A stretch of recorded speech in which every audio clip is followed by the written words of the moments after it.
because everybody is like on eggshells. And I know that Donald Trump is challenging this, but I'm starting to see even Republicans back away from him because they are understanding that he is directly attacking our democracy. Yeah, I just had this argument with a fella who was on Fox News a bunch of times on BBC Scotland. Actually, I called in and they were talking about, he was saying to me that Republican lawmakers are even shocked by this. And I said, oh, were they shocked when they looked to pass policy in Pennsylvania 6 months ago so that they could ask for a delayed read of these votes? This has been a plan that's been put in place for months. They understood that since coronavirus took hold, like I will be in full discrepancy as I always try to be. You might not always agree, but I don't know if without coronavirus, Joe Biden's run against Donald Trump would have been as successful as what it has been. Now, that's not saying that Donald Trump deserved in any means. I just think that a lot of people who weren't, who maybe were on the fence, it was told basically that handling of coronavirus was something that many people kind of swayed their vote on. But in regard to what is going to happen, is a video I did a few days ago. Bernie Sanders is the prophet who predicted exactly down to almost the exact time. I think he got it like 10 minutes wrong. We said that around 10 p.m. Donald Trump will throw this hissy fit. And I think it was like 9:49 when Trump actually tweeted out. So Bernie Sanders is a living Simpsons episode in that sense. But he's been paying attention. And if you've been paying attention, you'll see that in regards to what Donald Trump has been trying to instill into this country in the minds of his most adamant followers, is that there's this big kind of underlying fraud in regards to mail-in ballots, which have been fine for years, by the way, in elections. But all of a sudden this time around, when we're in the midst of a pandemic that he woefully mismanaged and people don't want to go to the actual polls, that's when all of a sudden it becomes a problem. So he's not going to go quietly. He's going to try and kick up a fuss. As I said, they've had this instilled in their mind for years. And while there is some Republican lawmakers who seem to be stepping away, I think there was a tweet that came out from an NBC associate that said a White House official is trying to figure out the ways to break it to Donald Trump. This election's out of his grasp. And I'm like, I'll volunteer as tribute, please. Send me in there. Love. She volunteered to break it to him. A full line in there. But yeah, I just, as far as which way it's going to go, I'm disappointed in a step away from the presidency and the Senate results. I know it's not been called yet, which just shows that there is still a lot of work to be done, a ton of work to be done at the grassroots level in order to instill confidence or at least try to build confidence in the Democratic Party, because Joe Biden was not, for many progressives, we did the work to get him elected. And many people, we owe so much to specifically people in groups all across the country, marginalized groups that did the work to carry the back of this election forward. Black women, people of color, who always are tasked with standing by this party that oftentimes doesn't give them anything in return.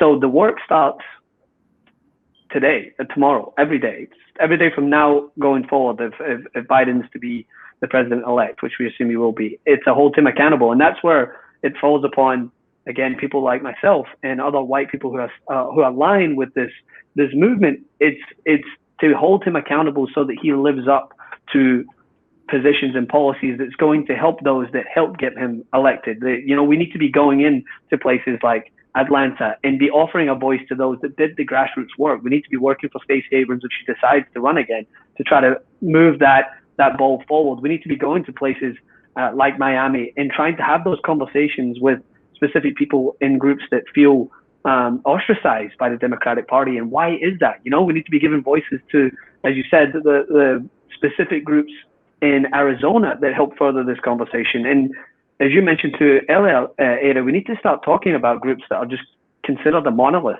and start breaking it down to specifics. I mean, we spend a lot of time discussing specific groups of people and what their interests are, but the Native Americans, Hispanic in the United States, they're just grouped into these categories and just assumed, like almost in the interview that Joe Biden did with Charlemagne the God, that I thought was one of his worst moments, where he just kind of assumed, well, if you belong to a specific group, and you don't vote for me, then you're not really that group. So I think we've got a lot of work to do in the wake of the election to try to at least I see everyone who has given so much to elect this man, or to try to get him into this position to be elected. And it's going to be I think a major disappointment if that isn't taken seriously from at every level once we move forward. If only Stacey Abrams had a Stacey Abrams, right? The truth. Yeah. Supporting her in the way that she needed to be supported. Absolutely. And I agree with everything Francis is saying. I mean, we have to think about, as I said at the top of this hour, the fact that Black and Latinx and indigenous communities like Arizona, Navajo, and other ones, they are at the highest risk right now for fatality from coronavirus, and they risked that, and they showed up. They didn't even just do the mail-in ballots. They showed up because they knew that they had to push forward around the red mirage. So those communities, we literally owe our lives to. I would say that when it comes to analyzing this moment and where we're at, I think the tide changed the moment that Fox News called Arizona for Biden. I think that to me signaled, wow, he doesn't have this propaganda machine at his feet anymore. And he has been really upset with their election coverage because it wasn't 100% part of his demagoguery machine. So and even CNN still won't call Arizona, right? But I think that this is pretty much a Biden win through the votes, the organizing, the work of people of color. So when I heard the corporate media, or even, I mean, I'm going to be honest, Aida, our place that we participate in lead with the story of, look at how many people of color voted for Trump. That's not the story. The story is, look how we put Biden over the edge when white people should have showed up for a landslide to take Biden to the edge. But that polling was actually really disheartening to see, that almost 48% of people said that they were either fine with how Trump handled coronavirus or that it was okay, maybe even more. Like there was 34% that said very badly, when we know medical officials have told us that if we started doing things back January 2020, even February 2020, all of this would not be the way it is. 200, 300,000 lives wouldn't have been lost. I mean, you can even tie the loss of lives to Trump's rallies in the summer. 700 people died who went to his rallies, and 30,000 people got infected by coronavirus. We don't even have the numbers from the past week where he did his little rally blitz and left people out in the cold, will probably get even more exposed and vulnerable to the coronavirus. So those things is what is at the top of my mind, is that we're living with 68, 69 million people that thought this was okay. That he built up an economy. 48% thought that he built up an economy that was very good or good, as we're suffering from massive home evictions, from record high unemployment. This is what we need to deal with. And then the other thing is, we all need to make Georgia our number one mission all the way through January 5th with those runoff races. That's what we need to cement, so that for 2 years at least, the Senate is Democrat and we can overturn some bullshit. Basically.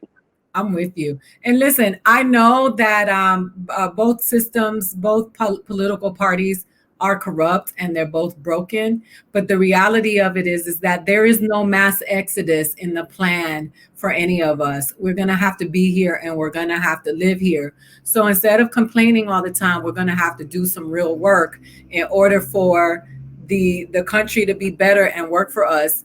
And listen, I can't say I'm disappointed in California, because California did vote for Joe Biden, but they also voted against affirmative action, and they also, Uber for rent control, and then for Uber and Lyft, and Uber and Lyft, and there are a lot of disparities that we deal with when it comes to communities of color, and they are different, and it is okay for them to be different. Asian Americans have a whole different reality in this country than Latinos and Black people, and fighting for inclusion to get into schools like UCLA and Harvard.